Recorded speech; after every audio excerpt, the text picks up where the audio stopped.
ఇండియాలోనే #1 varicose veins hospital Avis vascular centre. నమస్తే రమగారు. నమస్తే జయ. రమగారు, శత్రు నాశనం చేయటానికి లేకుంటే శత్రువుల యొక్క చూపు పడకుండా ఉండటానికి ఏమైనా స్తోత్రాలు కానీ మంత్రాలు కానీ ఉంటాయా? శత్రువులు అంటే ఏమిటి? ఏమైనా యుద్ధాలు అవి చేస్తున్నావు మనం ఇప్పుడు? అంటే రాచరికం కాదు కదా, వ్యాపారంలో స్పర్ధులు ఉంటారు ఎంతో కొంత, వాళ్ళకేవో ఉంటాయి.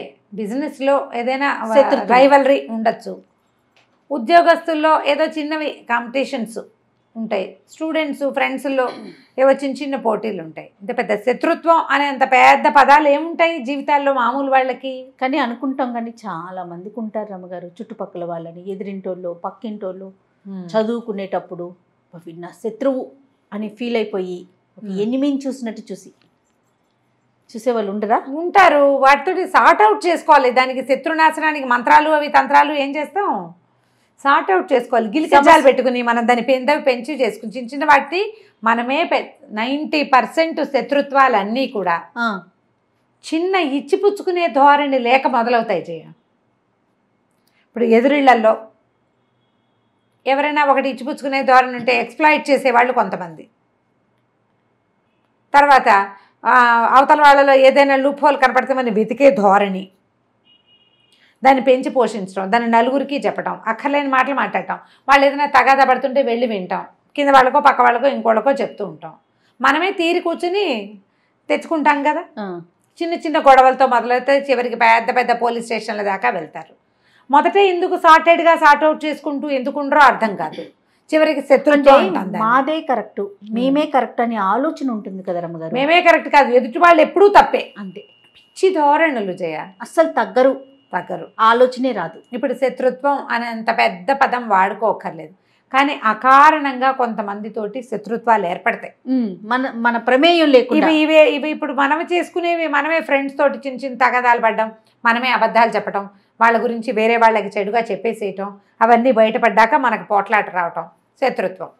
ఫ్రెండ్కి అప్పు ఇవ్వటం, వాడు అప్పు తీర్చుకుంటా ఎగ్గొట్టడం, మనం 2 సార్లు అడగటం, అడగగానే శత్రుత్వం. పిల్లలిద్దరూ కొట్టుకుంటారు, తల్లులు శత్రువులు అయిపోతారు, పిల్లలు కలుసుకుంటారు. ఆఫీసుల్లో ప్రమోషన్ వస్తుంది అనుకుంటే వీళ్ళకి రాకుండా పక్కవాడు ఎవరికో వస్తుంది, అప్పుడు కాస్త దుగ్ధ. ఇద్దరు కలిసి పనిచేస్తారు, క్రెడిట్ ఒకటి తీసుకుంటాడు, అప్పుడు శత్రుత్వం కదా. ఇవన్నీ మనలో ఉన్నటువంటి లోపాలు.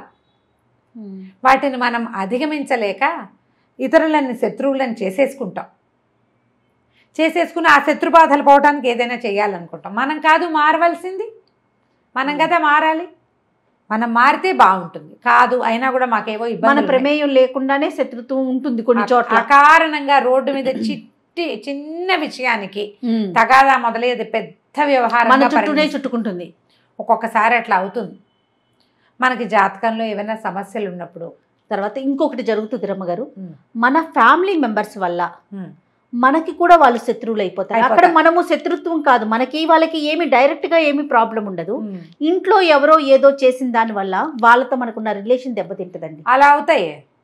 అట్లా కేవలం ఫ్యామిలీ ఒకటవటం వలన అదే అలాగూ వస్తాయి. అట్లాగే వస్తాయి పెళ్లి సంబంధాల వల్ల. ఈ సంబంధం చూస్తారు, పెళ్లి చేసుకుందాం అనుకుంటారు, వీళ్ళు చుట్టాలే, తీరవాడు ఈ పిల్లని చేసుకొని ఇంకో పిల్లని చేసుకుంటానంటాడు, వీళ్ళు శత్రువులు అయిపోతారు. లేదా ఆ పిల్ల వీడిని చేసుకొని అంటుంది. చుట్టాల్లో సంబంధాలు కుదుర్చుకుంటే అదొక గోలగా ఉంటుంది కదా. లేకపోతే సంబంధం కుదిర్చిన వాళ్ళు శత్రువు అవుతారు, వీళ్ళు పోట్లాడుకుంటే సంబంధం కుదిర్చిన వాళ్ళు శత్రువులు అయిపోతారు. ఇలాంటివి వస్తాయి జీవితాల్లో. అందరి జీవితాల్లో ఎవరో ఒకళ్ళు ఎక్కడో చోట ఇలాగ తారసపడుతూనే ఉంటారు. ఇవన్నీ మనం సార్ట్ అవుట్ చేసుకోవచ్చు, లెట్ గో చెయ్యొచ్చు. వీటిని సాధ్యమా రమ్మగారు? ఏం చేస్తాను జయ చెప్పు? సాధ్యం కాదు. ఏమిటి చేస్తావు? నీకు సాధ్యం కాకపోయినా రాత్రి అవుతుంది, తెల్లారుతుంది, రోజు గడిచిపోతుంది. వదిలేయటమే అనుకుంటాను నేనైతే. అదే లెట్ గో, వదిలేయటమే. సార్ట్ అవుట్ చేయలేమనుకో, వదిలేయి.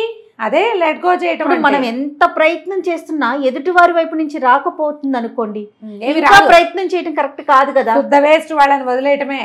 అందుకే లెట్ గో, పో, నీ సావు నువ్వు సావు, నా దారిని నేను పోతా అని మన దారిని మనం ఉండటం. ఎక్కడ ప్రపంచం ఆగదు కదా అనిపిస్తుంది. ఎక్కడ ఆగదు, రాత్రి అవుతుంది, తెల్లారుతుంది, మామూలుగానే అయిపోతుంది. కాకపోతే మనకి తరచుగా ఇట్లా అకారణంగా పెద్దగా మన ప్రమేయం ఎక్కువ లేకుండా, అంటే నీ ప్రమేయం ఉండి పోట్లాట వస్తే కాదు నేను చెప్పేది, మనం పాజిటివ్ థింగ్స్, అత్యద్భుతమైన విషయాలు మనం సొంతం చేసుకునేటప్పుడు కూడా మన తప్పు లేకుండా చేసుకోవాలి. మనదే తప్పు లేకుండా, మన ప్రమేయం లేకుండా, మనం సరిగ్గా ఉండి కూడా మనకి ఇతరులతోటి సమస్యలు వస్తూ ఉంటాయి. సుదర్శన మంత్రాన్ని ఆవాహన చేసి పెట్టుకోవాలి. ఆవాహన చేయాలంటే ఆవాహన పెద్ద మాట వాడుతున్నా అది కాదు, సుదర్శన మంత్రాన్ని అనుసంధానం చేసి పెట్టుకోవాలి, చదువుకోవాలి. సుదర్శనం చాలా కాపాడుతుంది. అది స్వామివారి సుదర్శన చక్రం, చక్రాయుధం. ఓకే.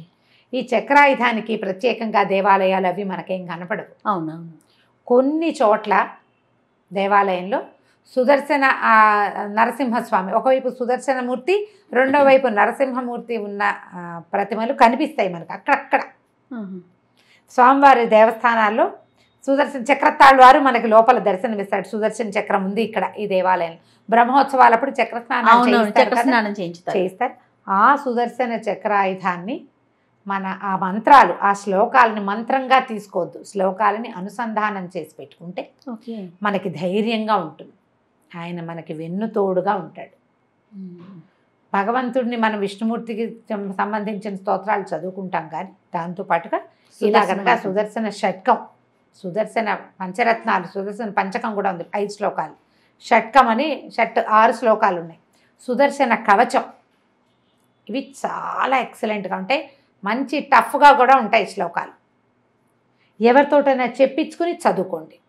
మీరే స్వయంగా చదువుకోగలిగి కొంచెం 4 సంస్కృత ముక్కలతో నోరు తిరుగుతుందంటే నిదానంగా తప్పులు లేకుండా నేర్చుకుని రోజువారీ చదువుకోండి. ఇతరులతో శత్రుత్వాలు రాకుండా ఉంటాయి. దీంతోపాటు నేను మామూలుగా మేము రెగ్యులర్గా చేసే పంచాయుధ స్తోత్రం, విష్ణు పంచాయుధాలు. స్వామివారికి 5 ఆయుధాలు ఉన్నాయి. మామూలుగా మనకేం కనపడతాయి, శంఖచక్రాలు పట్టుకుని కనిపిస్తాడు. అవును కదా. ఇప్పుడు చక్రం ఆయుధం, ప్రయోగంగా పనిచేస్తుంది. అది శంఖం ఆయుధం కాదు, కానీ యుద్ధ సన్నద్ధిని సూచించే సాధనం. శంఖ చక్రాలతోటే హరి కనపడతాడు మనకి. వీటితో పాటు అయ్యవారు పట్టుకునేది గద ఒకటి కనిపిస్తుంది. శంఖచక్ర గదా పద్మహస్తుడుగా కనిపిస్తాడు స్వామి.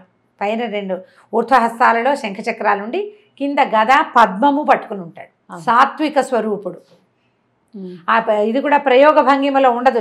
చక్రం స్థిమితంగా ఉంటుంది. పద్మం పట్టుకున్నాడంటే స్థిమితంగా నువ్వేదో చెప్పుకో నేను వింటాను అని చెప్తాడు. అయితే స్వామికి ఇంకో 2 ఆయుధాలు ఉన్నాయి. ఖడ్గము, నందకం దాని పేరు. తర్వాత శార్ంగం అనే ఒక విల్లు, శార్ంగాయుధపాణి అని చెప్తారు స్వామిని. విష్ణు సహస్రనామాల్లో శంఖీ చక్రీ చ నందకి వినపడుతుంది. అవును. వనమాలి గది శార్ంగి శంఖీ చక్రీ చ నందకి శ్రీమాన్నారాయణో విష్ణుర్వాసుదేవోభిరక్షతు. వాసుదేవుడనే పేరుతోటి ఉన్నటువంటి విష్ణు స్వరూపం నన్ను రక్షించుగాక. వనమాలి గది శార్ంగి, ఆయన పైగా ఒట్టిగా శంఖచక్రాలు పుచ్చుకుని లేడు, వనమాల కూడా వేసుకుని ఉన్నాడు. ఆ యుద్ధ స్వరూపంలో ఆయుధాలు ధరించి వనమాలని కూడా ధరించి ఉన్నాడు ఆయన. సాత్విక రూపుడు, నువ్వు అడిగితే వింటాడు, ఎవరి మీదకో దూకడు. నువ్వు అడిగితే వింటాడు, నువ్వు అడిగిన చోటికి వెళ్తాడు, నీకు ఎక్కడ కావాలో అక్కడ సవేస్తాడు.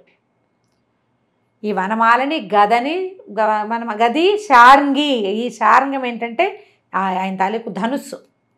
ఇప్పుడు ధనుస్సు ఉన్నవాడికి అంబుల పొది ఉంటుంది కాదు వెనకాల, ఖచ్చితంగా ఒట్టి ధనుస్సు పట్టుకోడు, అమ్ముల పొది కూడా ఉంది. దాని పేరు చెప్పరు, శార్ంగమే ఆయన ఆయుధం. శంఖి చక్రీచ నందకి, ఈ నందకం అనే ఖడ్గం. ఈ నందక ఖడ్గమే అన్నమాచార్యుల వారి అవతారం అని చెప్తారు. ఆ అన్నమాచార్యుల వారి తల్లికి గర్భంలోకి ఆ నందక ఖడ్గం ప్రవేశించిందని చెప్తారు. ఆ ఖడ్గమే ఇలా అన్నమాచార్యుల వారిలాగా జన్మించింది అని. ఈ 5 ఆయుధాలతోటి ఉండేటువంటి పంచాయుధ స్తోత్రం సాత్వికంగా ఉంటుంది. కొంచెం టఫ్, ఎక్కువ టఫ్ కాదు, తేలికగా నేర్చుకోవచ్చు. ప్రయత్నం చేసి పంచాయుధ స్తోత్రాన్ని నిత్య అనుసంధాన శ్లోకాలలో పెట్టుకోండి. ఈ పంచాయుధ స్తోత్రం మనకి ధైర్యాన్ని ఇస్తుంది, బలాన్ని ఇస్తుంది. నిద్రలో మెలకు వచ్చి నిద్ర పట్టకపోతే చదువుకోవచ్చు, పిల్లలు బెదిరినప్పుడు చదువుకోవచ్చు, పిల్లలకి తరచుగా అనారోగ్యాలు వస్తుంటే చదువుకోవచ్చు. దిష్టి తగిలింది అనిపించినప్పుడు చదువుకోవచ్చు. అనారోగ్యంగా ఉండి ఆపాటంగా జ్వరాలు అప్పుడు పిల్లలు ఏడ్చి గోల పెట్టేస్తూ ఉంటారు. అలాంటప్పుడు ఏమైనా పడి చిన్న పొన్న దెబ్బలు తగిలించుకున్నప్పుడు, యాక్సిడెంట్ అప్పుడు, ఎక్కడైనా చిక్కుపడిపోయినప్పుడు, చిక్కడిపోయి మనం ఎటెళ్లాలో తెలియని స్థితి, ఈ అన్ని పరిస్థితుల నుంచి ఈ పంచాయతీ స్తోత్రం మనల్ని రక్షిస్తుంది. నమ్మికతోటి దృఢత్వంతో చదువుకోవాలి. దాన్ని ఉపదేశం అవసరం లేదు. ఎవరైనా గురువు ఉపదేశిస్తే ఉపదేశంగా తీసుకుంటే ఇంకా ఫలితం లభిస్తుంది. నిత్యధారణ ఉన్నవాళ్ళు ఎవరైనా మనకు ఉపదేశిస్తే అద్భుతమైన ఫలితం లభిస్తుంది. నాకు నిత్యధారణే ఉంది, నేను రోజు చదువుతాను.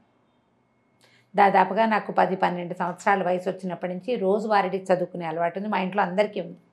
మా నాన్నగారు చదివేవారు, నాయనమ్మ చదివేది. మా ఇంట్లో ఇప్పుడు నేను చెప్పినవన్నీ చేస్తాం. అట్లా తెలియదు. చంటి పిల్లలు ఏడుస్తుంటారు క్రాంకీగా, ఎందుకు ఏడుస్తాడో తెలియదు. అప్పుడు కూడా మేము 5 సార్లు పంచాయతీ స్తోత్రాన్ని 5 times చదవడం పద్ధతి. ఇది అలవర్చుకుంటే శత్రు బాధలు అని మనం ఏవిగా భావిస్తున్నామో, మనకి దిష్టి తగులుతోంది తరచుగా, ఇతరులు అకారణంగా మన మీద పోట్లాటకు వస్తున్నారు, అకారణంగా పాయింట్ హైలైటెడ్, గుర్తుపెట్టుకోండి. నువ్వే దూకితే కాదు, నిన్ను రక్షించదు. ఇది ఈ పాజిటివ్ ఎనర్జీ నీకు వెన్ను తోడు, ఎప్పుడు నీకు తోడు అవసరమైతే, నువ్వే కాట్ల కుక్కలాగా పడితే మాత్రం కాదు. యుద్ధకాంక్ష నీకుంటే కాదు. నేను యుద్ధాన్ని కాంక్షిస్తున్నా, మీరు నాకు సహాయంగా రమ్మంటే భగవంతుడు రాడు. యుద్ధంలో ధర్మం ఉండాలి, అప్పుడు వస్తాడు. అధర్మ యుద్ధానికి ఏ పాజిటివ్ ఎనర్జీ మన వెనకాల నుంచోదు. అవునండి, పాజిటివ్ ఎనర్జీ ఎప్పుడు కూడా సరైన దాని వెనకాల నిలబడుతుంది. అప్పుడు ప్రకృతి కూడా అనుకూలిస్తుంది మనకి. ఈ ధోరణితోటి పనిచేయండి. మీ ముందు మీ దగ్గర కయ్యానికి కాలు దువ్వే ధోరణి ఉంటే దాన్ని తగ్గించుకోండి. ఈ స్తోత్రం చాలా సహాయం చేస్తుంది. ఇది చదువుకోవచ్చు. సుదర్శన ఆయుధానికి సంబంధించినటువంటి సుదర్శన షట్కము, పంచకము, తర్వాత సుదర్శన కవచము, సుదర్శన మంత్రము, సుదర్శన మాలా మంత్రము అని కూడా ఉంది. స్తోత్రనిధి అని ఒక యాప్ ఉంది, మనకి ఆండ్రాయిడ్ ఫోన్ ఉంటే కనపడతాయి. స్తోత్రనిధిలో మనకి ఇవి కనిపిస్తాయి. దాదాపుగా తప్పులు పెద్దగా ఉండవు. స్తోత్రనిధిలో బాగానే ఉంది. ఓకే రంగా, కొన్నిటికి నేను చూస్తుంటా, ప్రయత్నం చేసి చూడండి. ఇవన్నీ మనకి ఆన్లైన్ కూడా పాడినవి దొరుకుతాయి. అది అలా సంగీతంగా పాడకపోయినా స్తోత్రంగా చదువుకోండి, ఉపయోగపడుతుంది. ప్రయత్నం చేసి చూడండి. నమస్తే రంగా. నమస్తే జయ.